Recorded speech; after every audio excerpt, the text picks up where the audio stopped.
So I am making buffalo cauliflower today. Super excited. I basically cut up a cauliflower into small pieces and I was soaking in water, filtered water and apple cider vinegar. So I'm gonna drain it and get my batter ready.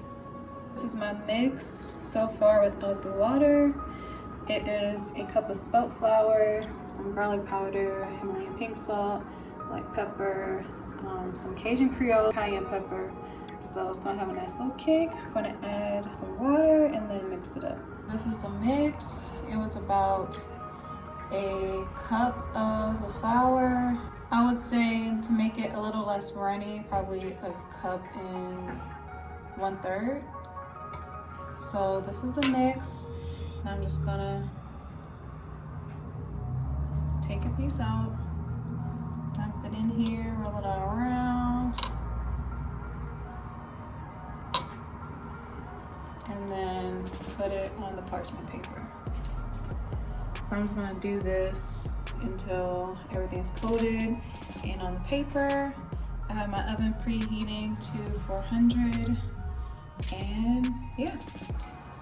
So this is the whole batch coated. Looks a little runny because I kind of like had to move pieces around to make everything fit. It's looking really good.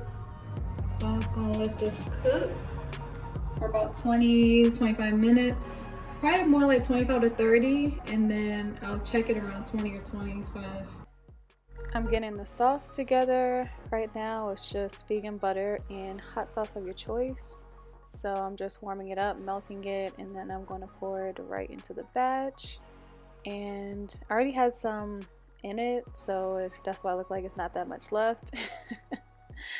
But I tossed it in that bowl, and then I just spread it out everywhere. I'm going to cook it for like another 5-10 minutes. And this is the final product. I didn't have any marinara on hand, so I had to make my own. I used a can of diced tomatoes, then I added in a bunch of seasonings like garlic, rosemary, oregano, salt, pepper, you know, whatever you want to put in.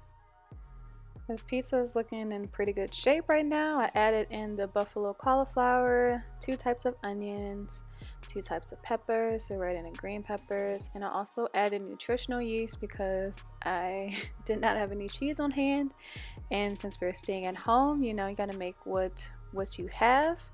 But I'm gonna put that in for about 10 minutes, and this is the final product. It looks so good, smells so good. I'm gonna add some ranch on top and have a field day. This was so good. If you like this video or this recipe, please like, share, and subscribe. I hope you all are staying safe, sane, and hydrated.